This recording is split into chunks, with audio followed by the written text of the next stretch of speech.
Like many of you, I'm thinking about getting some travel on the go again. For me personally, I haven't traveled properly since before the pandemic. Now this XS10 and 16-80 that we're looking at today came out during the pandemic, and we gave them both a good looking at on the channel and enjoyed them both. But it's been a while now, and I thought let's take it out on my walk around Sutton Park and see how I feel about it now, see if it's something that I would seriously take away. This combo goes for around $13.99, so the price isn't too bad.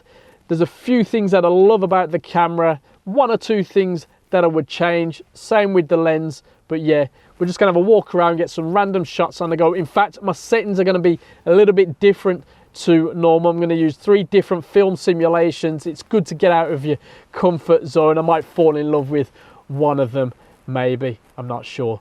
And also I'm shooting this video with auto ISO, which I never normally do. Yeah, let's see how we get on and see how Sutton Park treats us today. Also, these lenses are cool because you can just grab it, zoom in, and it seems to catch me pretty quick. Oh, not flattering though, is it? Anyway, let's crack on.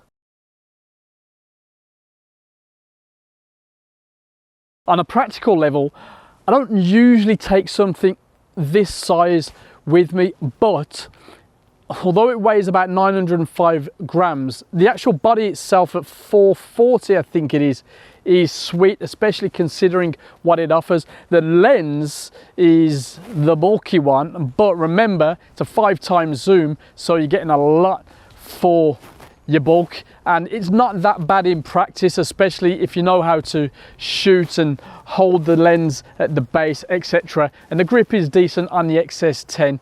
You know, these little things make it overall a very decent package. The thing has a magnesium front plate, so it's a bit more durable and could see me good on some of the serious hikes that I tend to do or used to do in the previous life. Yeah, I do like it. Now, there are a few things build wise, design wise. For example, XS10 could do with a couple more customizable buttons. That is getting really loud now, isn't it? Let's see how the focus follows me while we're waiting. And now I did do an intro with glasses on and it didn't really enjoy it very well. Seems a bit better now. Anyway, train's gone. I can carry on waffling. Where was I? Yeah, you know, a lot of people really hate the PSAM dial, but this has 4 custom modes, C1 to C4, and they could be very handy. At the moment, I'm flicking between aperture priority and the video dial to get between my settings. It's okay, it's not a big deal, but I think I need to dig deeper and set those custom modes so I can just do it quicker. Well, it's still a flick of a dial really, isn't it? But let me check. I mean, it's not that far off turning the dial to movie mode. Anyway, the custom mode dials are very cool. Let's crack on. Again, some more.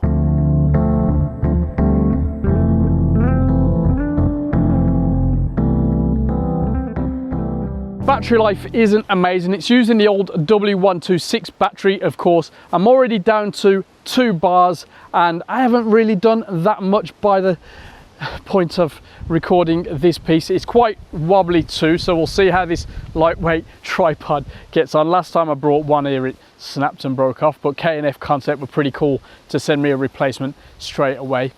Anyway, I think the USB-C charging is very, very, very handy. Imagine you're out and about enjoying the sights, stop for a coffee, plug it into your battery pack and you're away. Very cool. Do like that. Everything should have that basically. These mics are probably going to run out at some point, so I can plug them in by USB-C. My phone's probably going to run out at some point. That too. The little old Canon G7 X2 that I brought with me for the crack, that's another cable. That's all the tech. It's still cool. Anyway, we're waffling. Let's get back out into this nature.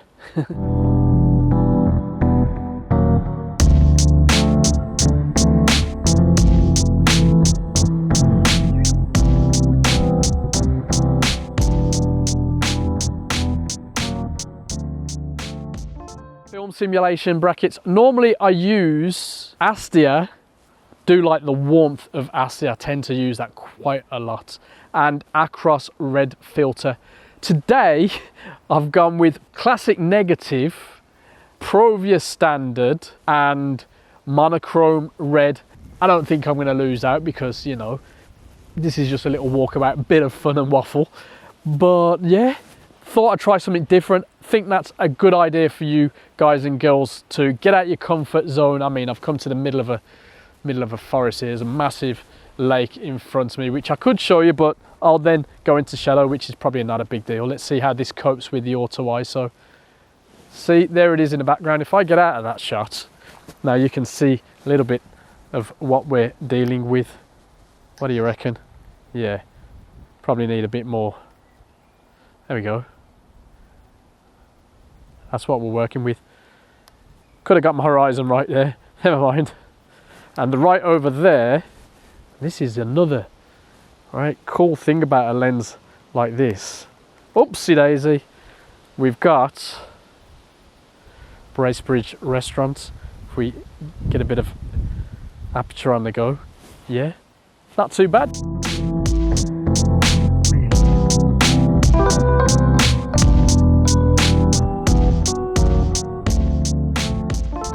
Here's a question for you. Mind you, all of this really needs your input too. The aperture ring feels really tight on this lens. I don't remember it ever feeling that tight, and I have heard about copy variation with this particular lens. Now, of course, the internet does like to pick its favorites and then just make out that lens is bad without ever having tried it. Now, I'm looking at you 18mm f2 haters. I don't remember the aperture ring being this stiff on this 16 to 80. Well, not this one, obviously. This one is pretty stiff. The one I used a lot before. Don't remember that at all. The zoom itself, yeah, it's about right. Not very flattering. And there's one more autofocus test. Let's see how close we can get. There's a lot going for this thing.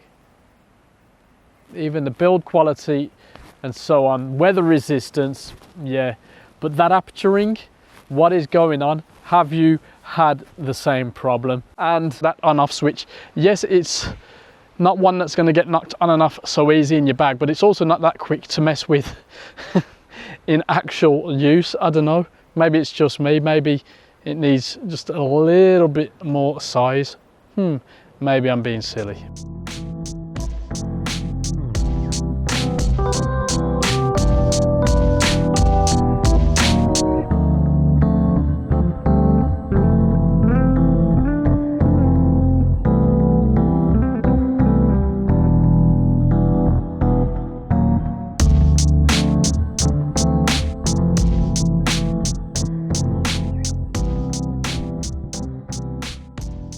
I appreciate that this video is not demonstrating this fact, but the image quality from this combo is actually excellent, really, really good. And if it wasn't for this lens being f4, you could easily use this on pro work. I mean, you could anyway, you probably wouldn't, but yeah, very, very good. Now, as a vlogger, is it a good combo? Now, as I'm not really a vlogger, but I know what's entailed. I don't know, how is this rather random footage? I mean, look at all that I've just walked over. It is quite random, and if I flip it around, I can't even talk. You kind of get the idea of what this area is like. Very cool, but not easy footing. Now, if I flick this around, get the screen to help me out, and then I'm back. Face tracking should see me good. ISO is going a bit wild, so we'll see what that's like. This is not ideal. Anyway, we were talking about what image quality. This is such a load of waffle. I think the combo is very powerful, but is it for me?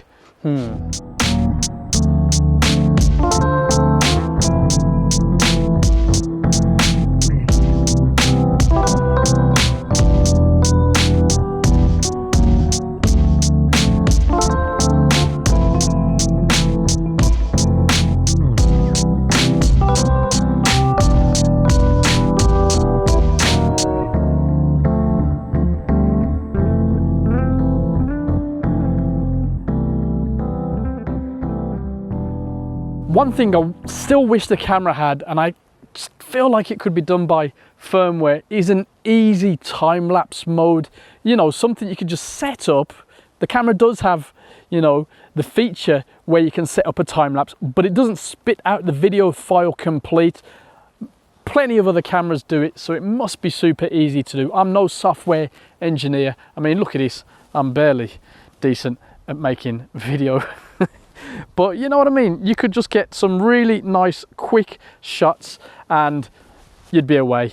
I wouldn't have to do this random bit of waffling. I just like this scene, to be honest. And I didn't have a light to put myself in it.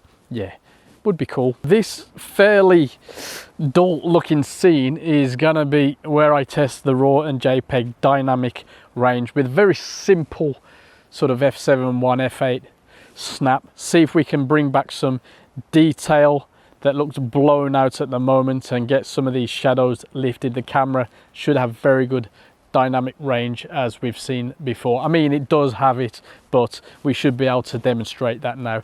Anyway, let's try that.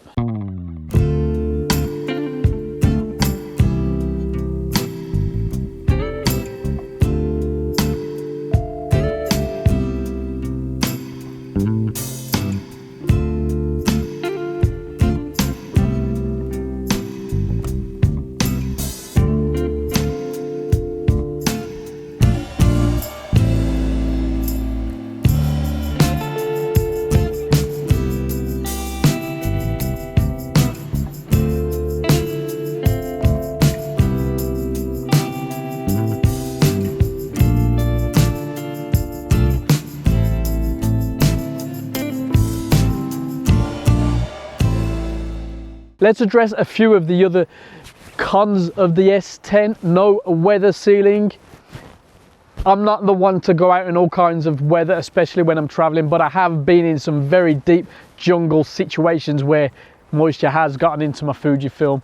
It survived. It's not been a problem. And that was, for example, the X30. Anyway, there's that. Autofocus tracking, not amazing. Again, not a big deal for me.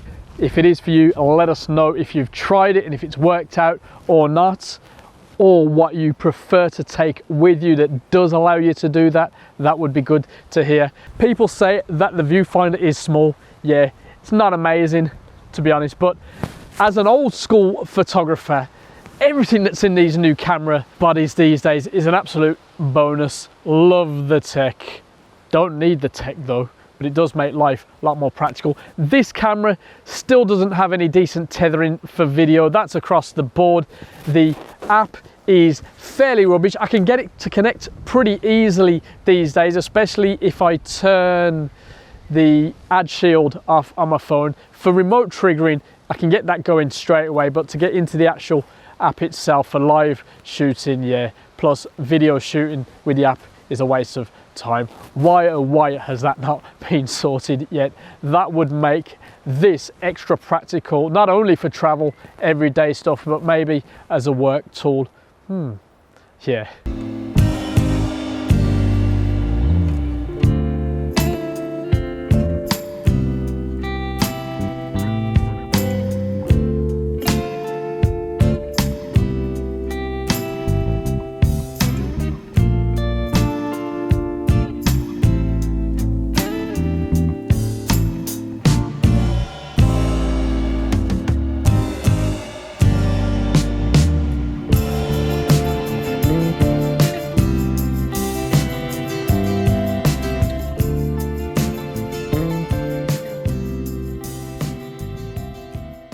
As for the lens, there is a noticeable barrel distortion at 16mm, visible sharpness reduction at the edges and, you know, in the corners, wide and zoomed in. There's no dedicated manual focus button, and the manual focusing ring is so-so. Is that a big deal for you? Well, maybe, I don't know. I'm enjoying it. I like the image quality. It's good fun, and the practicality of it, the weather resistance, the 5x zoom, it just outweighs those things for me personally. If you're really desperate, shoot raw, correct.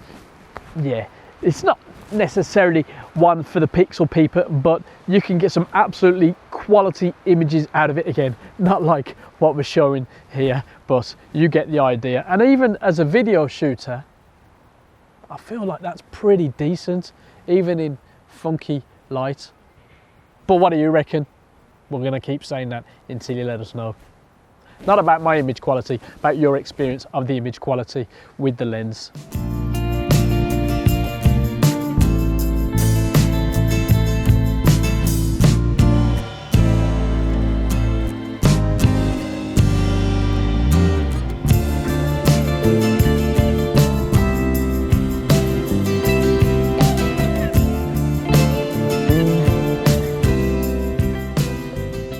What an absolute mess, I'm sorry, but I had a good little hike out there yesterday and even found some new spots for photo shoots.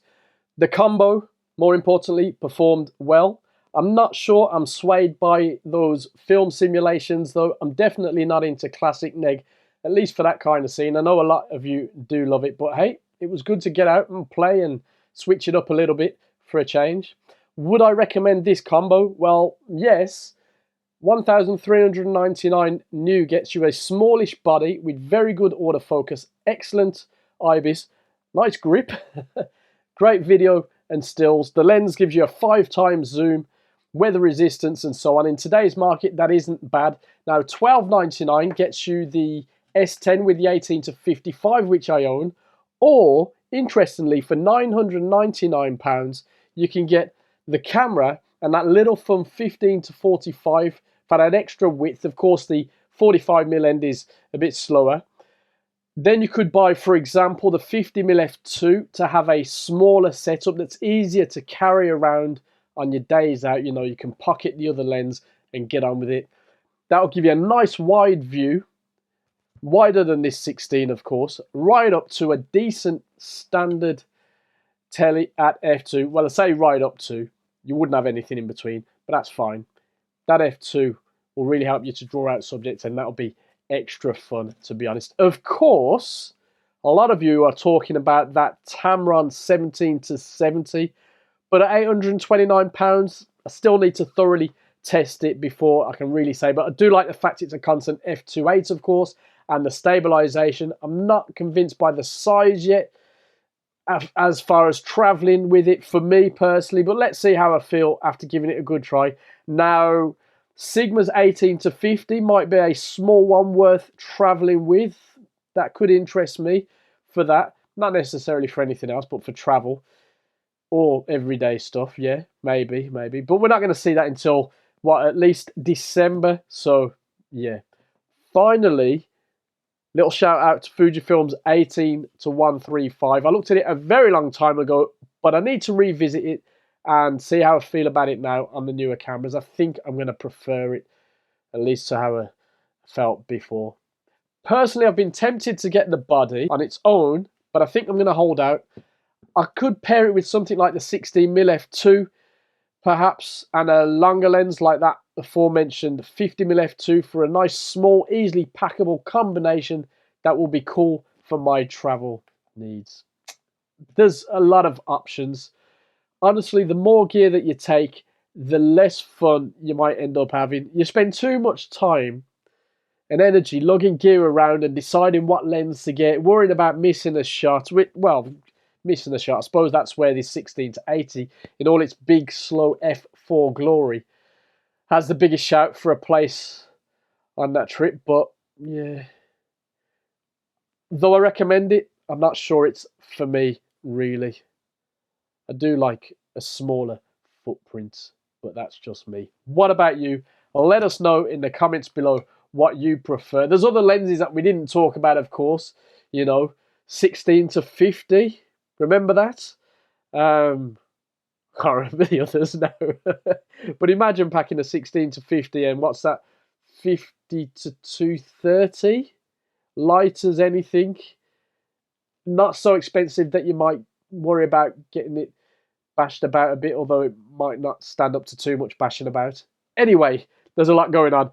Let us know in the comments below. I need to stop now because, yes.